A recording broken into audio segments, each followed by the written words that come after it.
እስኪ ይህንን ጨዋታ ግን ማለት ነው ይህንን ጨዋታ ሆነስ ብናችሁ መልሱልኝ። እግዚአብሔር ነው የምላችሁ። ማንም ያሸንፍ ይመስላችኋል? ይሄ ጀስት ከድጋፍ ስሜት ወጣችሁ ምናምን ነገር እንደኔ ማለት ነው የኔ ኦፒኒየን ማለት ነው ሁለቱም የሆነ ተመሳሳይ የሆነ ባላንስ የሆነ አቋም አላችሁ ብዬ አስባለሁ። ፕላስ አንፊልድ ላይ ነው ሊቨርፑል የተሻለ አድቫንቴጅ አለው ይመስለኛል። ሊቨርፑል አይሸነፍም፣ አቻው ይወጣል ወይ ያሸንፋል እንጂ የሚሸነፍ አይመስለኝም። ሊቨርፑል ግን የእግር ኳስ ነው። በኋላውን ከጨዋታው መተምና እንዳታደነቁሩ። ጀስት ይሄ ኦፒኒየን ነው። ሞቅ ሞቅ አርገው የጨዋታ ቀን ምን የጨዋታ ቀን የጭንቀት ቀን ነው እንጂ የጭንቀት ቀን ብየዋለሁ እኔ። ይሄ ጨዋታ ማለት ነው ሲቲ ፑል ማለት ሲቲ ቨርሰስ ሊቨርፑል በምንም ኤኒቲንግ ፖሲብል የሆነበት ጨዋታ ማለት ነው። ሁሉም ነገር 3-0 ሊቨርፑል ፖሲብል 3-0 ማን ሲቲ ምንም ነገር ለደጋፊ አስጨናቂ የሆነ ጨዋታ፣ ለእግር ኳስ ተመልካች ደግሞ ፈታ የሚያደርግ ጨዋታ ማለት ነው። እነዚህም እንግዲህ ድሪብለሮች በስተመጨረሻ ተገናኝተዋል። ቸርኪ ከቨርትስና ሃላንድን እንግዲህ ከኪቲኬ ጋር ማወዳደር ጀምረዋል። ያው እንደዚህ በየአመቱ አንድ ብቅ የምትላጥቂ ስትኖር ሃላንድ ጋር መወዳደሩ ያለ ነው፣ ለምደነዋል፣ ችግር የለውም። ለማንኛውም እስኪ ምን ትገምታላችሁ? እኔ በህይወቴ በቡድኔ እንደዚህ እምነት አጥቼ አላቅም። ምንም ነገር የምተማመንበት ነገር የለኝም። አሁን በእርግጥ የሁለታችንም አቋም ኢንኮንሲስተንት ነው። ምንም ወጥ የሆነ ቡድን በዚህ ሰዓት የለም እኛ መሆንን ሊቨርፑል። ስለዚህ ይህንን ምንም ነገር ሊፈጠርበት የሚችለውን ጨዋታ እያየን ብንዝናና ሳይሻል አይቀርም። ስለዚህ ከጨዋታው በኋላ ንገረኝ። አክቹሊ ሰልፍ ሲወጣ እመጣለሁ።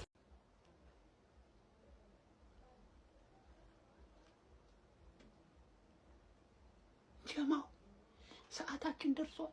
እንደተለመደችው አዎ ያስፈልጋል ወሳኝ ሰዓት ነው ጀማው። አሸንፈናል። እኛ ካሸነፍን በኋላ ታዲያ ማላይ ነው መቋጠር ያለብን፣ እንቀርገን መያዝ ያለብን ማላይ ነው። ሲቲ ላይ እኛ በራሳችን ዋንጫ መብላት አቅቶን አይደለም። እኛ በብቃታችን በክንዳችን ማለት ነው አስከብረን የፕሪሚየር ሊጉን ዋንጫ እኮ እንደምንበላ ዓለም ያወቀው ፀሐይ የሞቀው ነገር ነው። ግን ምንድነው የደንቡ ሲቀር ደስ አይልም። ጠቅላላችሁን ብሏት ብትፈልጉ ይሄን ጨዋታ ግን ነጥብ አስጥሉ ነጥብ። እኔ ነገርኳችሁ። እዚህ ጨዋታ ላይ አንድ ነገር ቢፈጠር እረማመድብሃለሁ። ስርዓት ይዘህ ወጥረህ ተጫወት። እኛ ከጎንነን ይኸውልህ እኔ ኩለር የሚያክል ይኸውልህ ቋጠሮ ነው የምንቋጥርን። በርታ ጠንክር ብቻ አንተሽ አለንልህ ከጎን ጀማው። ወጥር ሼር ኮፒሊንግ አድርግ እናዳርስ። አንተ አታስወግሩኝ ጀማው። ከጎናቸው መሆናችን ማሳየት አለ። ወጥር ኮፒሊንግ አድርግ አዳርሰው። ይመቻችሁ። ወይ እናሸንፋለን या हम मर जाएंगे ወይ ሙተን እንቀራለን። እዚህ लेकिन इतना तय है ግን ሌላ ሶስተኛ መንገድ አለን። हम यहाँ से वापस नहीं जाएंगे ሳንዋጋ ከዚህ ግን ተመልሰን አንሄድ። और किसका डर है तुम्हें? ሲቲያንስ በደንብ ኮፒ ሊንክ አድርጉት። ዛሬ ከሊቨርፑል ከባድ ጨዋታ አለ ማለት ነው። ምንም እንኳን እኔ በፕሪሚየር ሊጉ ፉክክር ተስፋ እየቆረጥኩ ቢሆንም አሁን ላይ ግን የሚሆነው አይታወቅምና አሸንፎ መገኘት ነው። እንደምንም ብላችሁ ሼባውን ዛሬ ልጥፍ አድርጉልኝ። ሊቨርፑል ከማንቸስተር ሲቲ ዛሬ በአንፊልድ ማታ 1 ሰዓት ተኩል ላይ የሚገናኝ ይሆናል ማለት ነው። ሊቨርፑል ዛሬ ይህንን ጨዋታ የሚያሸንፍ ከሆነ የነጥብ ልዩነቱ 9 እንደሆነ ይቀጥላል ማለት ነው። ይህን ቪዲዮ ብዙ ጊዜ ኮፒ ሊንክ አድርጉት፣ ሪፖስት አድርጉት፣ አካውንት ኤንጌጅመንት እስከሚስተካከል ድረስ። እነዚህ ክለቦች እንግዲህ ያለፉትን 5 ጨዋታዎች የተገናኙበት ማለት ነው። ሁለቱን ሊቨርፑል ነው ማሸነፍ የቻለው፣ ሁለቱ ባቻ ተጠናቋል። አንዱን ደግሞ ማንቸስተር ሲቲ ነው ማሸነፍ የቻለው። ይህ ጨዋታ ባለፉት ዓመታት ላይ ቢሆን በጣም ተጠባቂ፣ በጣም አጓጊ፣ ጨዋታው በራሱ ደግሞ በጣም ደስ የሚል ጨዋታ ነበር። በጣም ጎል ያለበት፣ በጣም አታኪንግ ፉትቦል የምናይበት ጨዋታ ነበር። ነገር ግን አሁንም ቢሆን ይህን ጨዋታ ተጠባቂ የሚያደርጉት በጣም ብዙ ነገሮች አሉት። ምክንያቱም እንደምትመለከቱት ደረጃ ሰንጠረዡ ላይ ሊቨርፑል 6ኛ ነው። የሚያሸንፍ ከሆነ ቶፕ 4 የመግባት ቻንሱን እያሰፋ ይመጣል። ነገር ግን የሚሸንፍ ከሆነ ደግሞ ቶፕ 4 ቻንሱን እያጠበበ ነው የሚመጣው። ምክንያቱም ቼልሲ ከበላይ ያለው 43 አለ፣ ዩናይትድ 44 አለ። ከሁለቱ ክለቦች ጋር ያለው ልዩነት እንግዲህ ከቼልሲ ጋር 4 ነው፣ ከማንቸስተር ጋር 5። ሲቲ ደግሞ ይህን ጨዋታ የሚሸንፍ ከሆነ እንደምትመለከቱት ከአርሰናል ጋር ያለው የነጥብ ልዩነት በ9 ይቀጥላል። ነገር ግን የሚያሸንፍ ከሆነ የነጥብ ልዩነቱን ወደ ነበረበት ወደ 6ቱ የሚያቀርበው ይሆናል። እናም ይህን ጨዋታ በጣም ተጠባቂ ያደርገዋል። ሁለቱም ክለቦች በጣም ወሳኝ ጨዋታ ነው ዛሬ። ነገር ግን ሊቨርፑል በአንፊልድ እንደመጫወቱ የተሻለ ግምት ተሰጥቷል። ብቻ ጨዋታው ስለስንት የሚያልቅ ይመስላችኋል? ማንስ የሚያሸንፍ ይመስላችኋል? ግምታችሁን ኮሜንት ያስቀምጡልኝ። ከጨዋታው በኋላ የጨዋታ ስለስንት እንዳለቀ ተመልሳችሁ መታችሁ ኮሜንት ላይ ንገሩኝ። ማይደርስ የለም ደረሰም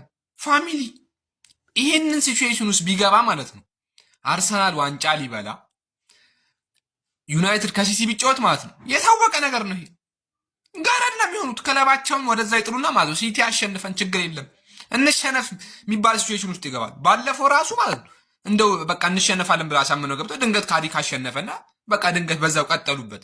ከምር ነው ምላችሁ ቲም ይሸነፍ ይላሉ። አርሰናል ዋንጫ ካይባ ገረድ ናቸው። ሀያለን ካልክ 13 ፕሪሚየር ሊግ ያለው ቲም እንዲበላ ምንም ችግር የለብህም። ይብላ ትላለህ አይደርስብህ 14 ነው የሚሆነው።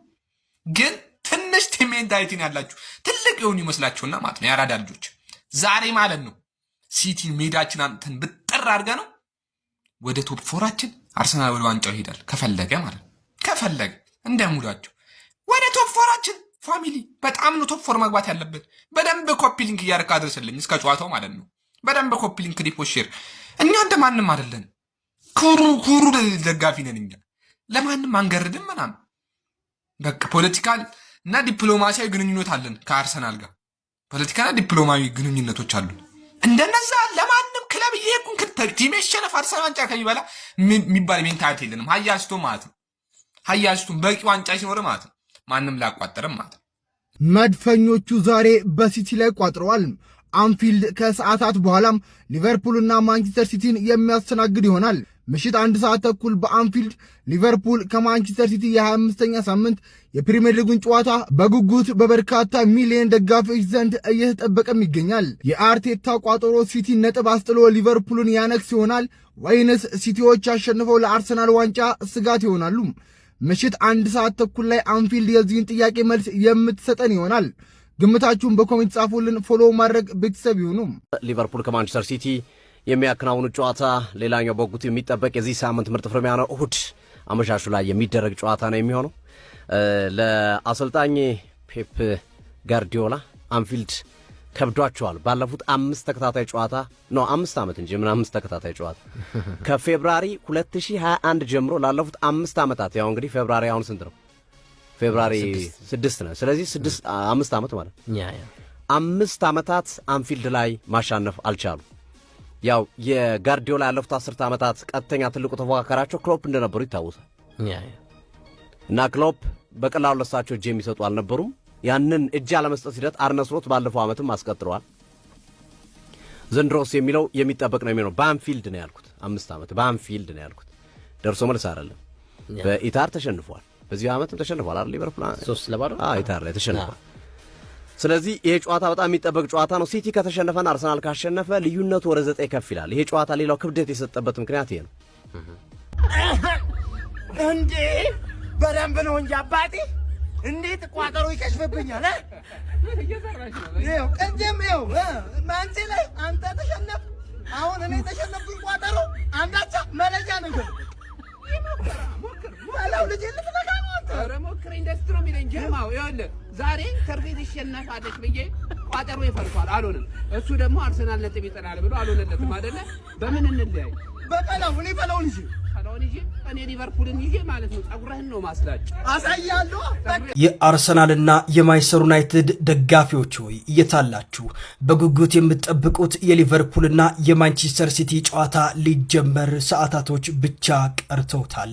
ይህ ጨዋታ ለአርሰናል የዋንጫ ጉዞ፣ ለማንቸስተር ዩናይትድ ደግሞ የቶፕ 4 ጉዞ እጅግ ወሳኝ ምዕራፍ ነው። የአርሰናል የደጋፊዎች ቀልብ በእነዚህ ሁለቱ ግዙፎች ፍልሚያ ላይ ተሰቅሏል። እያንዳንዱ ግብ፣ እያንዳንዱ ንክኪ አርሰናልን የዋንጫ ህልም የሚያቀርብ ይሆናል። አስፈሪው አንፊልድ ዛሬ በልዩ ድባብ ትሞላለች። አንፊልድ የሚለው ይህ ስም ብቻውን እግር ኳስን የሚያንቀጠቅጥ ስም ነው። ታዲያ እናንተስ ይህ ጨዋታ ማን ያሸንፋል? ግምታችሁን አስቀምጡ። በዚሁ አጋጣሚ እኔን ፎሎ ያላረጋችሁ ካላችሁ ፎሎ በማድረግ ቤተሰብ መሆናችሁ አዘንኩ። ጨዋታው ከየትኛውም ጊዜ በላይ እጅግ በጣም የብዙሃንን ቀልብ ስቧል። ምክንያቱም ደግሞ ባለሜዳዎቹ ሊቨርፑሎች ከፊት ለፊቷቸው ያሉት ማንቸስተር ዩናይትድ እና ቼልሲ ከምንም ጊዜም በላይ አልሸነፍም እንዲችም ነጥብ አልጥልም ማለታቸውን ተከትሎ ይህንን ጨዋታ የግድ ማሸነፍ መቻል አለባቸው። ቶፕ 4 እልማቸው ከሆነ ይህ ጨዋታ ለነሱ የሞት ሽረት ነው።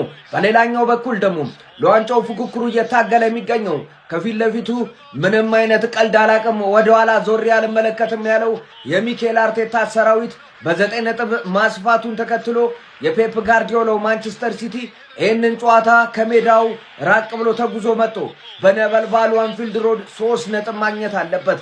ክሬግ ፓውሰን የዚህ ጨዋታ መሪ ተዋናይ ናቸው። ታዲያ ይህንን ጨዋታ ማን ያሸንፋል? የእናንተ ሀሳብ አስተያየት ኮሜንት ላይ የሚጠበቅ ነው።